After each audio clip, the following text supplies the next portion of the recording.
ရှေးဟောင်းနီးစနစ်ကိုအသုံးပြုပြီးလှုပ်ထားတဲ့တစ်နတ်သားပစိန်မင်္ဂလာပါတန်းပြပါမြန်မာပရိသတ်ကြီး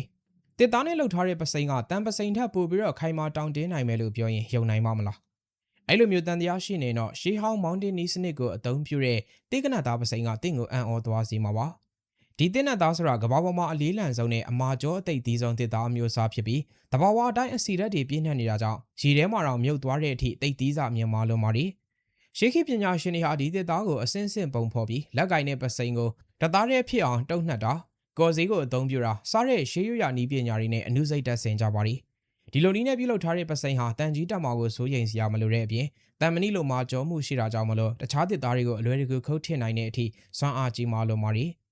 ဒါဟာဆိုင်ရန်တရားတွေမရှိခင်ကတည်းကတဘာဝရဲ့အင်အားကိုအသိပညာနဲ့ပေါင်းစပ်ခဲ့တဲ့လူသားတို့ရဲ့ရှေးဟောင်းအင်ဂျင်နီယာအတတ်ပညာရဲ့ပြောင်မြောက်တဲ့လက်ရာတစ်ခုပဲဖြစ်ပါတယ်။များသောအားဖြင့်အနောက်ဥရောပနိုင်ငံတွေမှာအခုလိုပစိန်မျိုးတွေကိုတွေ့ရပြီးအခုလိုအသားမျိုးနဲ့လှုပ်ထားတဲ့ပစိန်တစ်လက်ကိုလည်းဈေးအတော်လေးကိုမှကြီးတာဖြစ်ပါတယ်။ပရိသတ်တွေရောဒီလိုပစိန်မျိုးမြင်မှုကြရဲ့လား။